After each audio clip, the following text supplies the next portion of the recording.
आज हम धरना चौक पर मौजूद है और आप हमारे पीछे जो लोग एहतजाज करते हुए देख रहे हैं वो लोग उस जुल्म के खिलाफ एहतजाज कर रहे हैं जो आज से 102 साल पहले हुआ था। हाँ, मैं बात कर रहा हूँ इंतजाम जन्नतुल बकी की, जिसे आले सऊद ने 102 साल पहले शहीद कर दिया था। हर साल सारी दुनिया में एहतजाज होता है ताकि जन्नतुल बकी को दोबारा तामीर किया जाए। ऐसा ही एक एहतजाज शहर हैदराबाद में किया जा रहा है और धरना चौक पे। ऐसा नहीं है कि एहतजाज सिर्फ शिया लोग करते हैं, इस एहतजाज में शिया सुन्नी हर मज़हब के लोग मौजूद है। आज हमारे साथ सतपाल सिंह खालसा साहब मौजूद है। बाजी, आज आप ये एहतजाज में शामिल हुए हैं तो क्या पैगाम देना चाहेंगे आप? पैगाम एक ही है कि अपने हक के लिए लड़ो। मोहम्मद साहब की बेटी बीबी फातिमा जहाँ पे उनकी मजार थी, तो मजार जो आप आने वाली जनरेशन को अपने को बताना चाहोगे कि बीबी फातिमा की मजार कहाँ पे थी, तो उस चीज के लिए आपको आवाज उठानी चाहिए, फिर से वहाँ पे वापस तामीर होनी चाहिए। तो हर एक अमल पसंद लोगों का हक होता है कि इसके लिए आवाज। जब भी किसी पे मुसीबत आती है तो सबसे पहला हाथ अपने पड़ोसी मदद के लिए आगे बढ़ाते हैं। आज ईरान के ऊपर इतने अमेरिका और इजराइल के हमले हो रहे हैं, बजाय पड़ोसी अपना हाथ मदद के लिए बढ़ाने के अमेरिका और इजराइल को अपने बेसेस दिए हुए उस पर हमला करने के लिए, इस पे आप कैसा देखते हैं? भाई, मैं पहले बोला हूँ कि शरीर का मर जाना मौत नहीं होता, जमीर का मर जाना यकीन।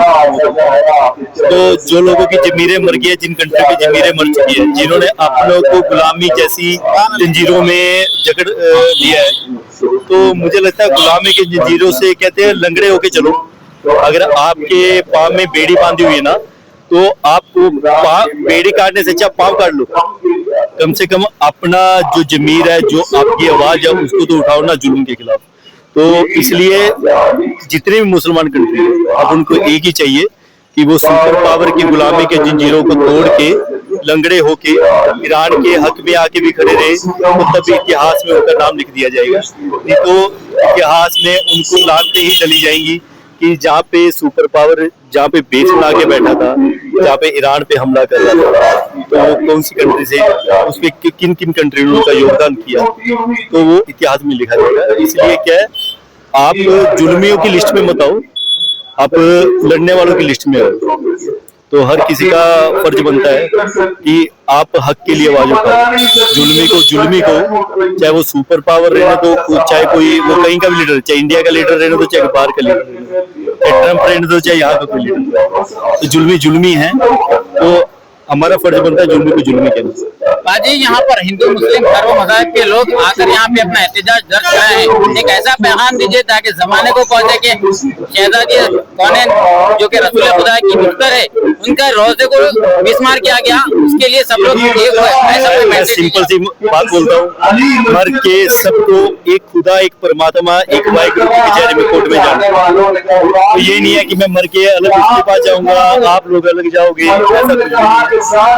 सबका एक है, हवा सबके लिए एक चल रही है, ठीक है, पेट पेशाब सबको एक देती है, ठीक है, पानी का आसमान पूरा सबका एक ही है। किसी ऐसा नहीं है हिंदू के लिए अलग है, मुस्लिम के लिए है, सिख के लिए अलग है, ईसाई के लिए अलग है, सबके लिए एक है। अगर भगवान ने फर्क नहीं किया तो हम क्यों फर्क कर रहे हैं एक दूसरे के अंदर? तो इसके अंदर मेन चीज क्या है, जिस धर्म में जो भी गलत है, गलत को अगर सिख में है, अगर हिंदू में है, सिख में है, मुसलमान में, ईसाई में है, जो धर्म में गलत है, गलत को और हमारा फर्ज क्या बनता है कि वो धर्म गलत नहीं हो सकता। धर्म में लोग गलत हो सकते हैं, शासक गलत हो सकता है, और धर्म गलत नहीं हो सकता। इसलिए धर्म को पढ़ो, शासकों को मत पढ़ो। औरंगजेब ने क्या किया, वो औरंगजेब को दो चीजें यहाँ पे, एक साइड पीर बुद्धू शाह है, एक साइड औरंगजेब है। हम औरंगजेब को नहीं देखें, हम पीर बुद्धू शाह को देखें। औरंगजेब ने जो जुल्म किया, तो जुल्म इतिहास में लिखा हुआ है, ठीक है। और हम गुरु तेग बहादुर साहब जी के बच्चे हैं और हमारा फर्ज है कि उस टाइम जुल्म हुआ तो हमारे गुरु तेग बहादुर साहब जी ने उस टाइम शहादत दी। अगर आज जुल्म होगा तो आज हम भी शहादत देने को पीछे नहीं हटेंगे, क्योंकि हम बच्चे उनके हैं। तो हमारा फर्ज बनता है कि सब एक प्लेटफॉर्म पे आओ, गलत को जुल्मी को। अगर हिंदू पे जुल्म हो रहा है तो मुसलमान नहीं बनते कि नहीं हम इनके साथ नहीं खड़ेंगे, अगर मुसलमानों के साथ जुल्म हो रहा है तो हिंदू ये मत कहिए तुम इनके साथ नहीं खड़े, हम सब एक है, हमारा खून एक है। जवाब हमें सबको उस दरगाह में जाके देना, परमात्मा अल्लाह खुदा परमात्मा वाहिगुरु की दरगाह में सबको जवाब देना है। मैं भी वहाँ पे जाके जवाब दूं कि हाँ जिस मकसद के लिए हम यहाँ पे आए थे हम वो मकसद से बढ़ चुके हैं। इसलिए हर आदमी अपना फर्ज पहचाने, अपने फर्ज को अदा करे। वाहिगुरु जी का खालसा, वाहिगुरु जी का खालसा। और आखिर में ये थे हमारे साथ जनाब सतपाल सिंह खालसा साहब। यहाँ पर आप हिंदू मुस्लिम का एक मंजर देखे हैं, सिर्फ और सिर्फ दरे हुसैन पर ये ऐसा मंजर नजर आता है।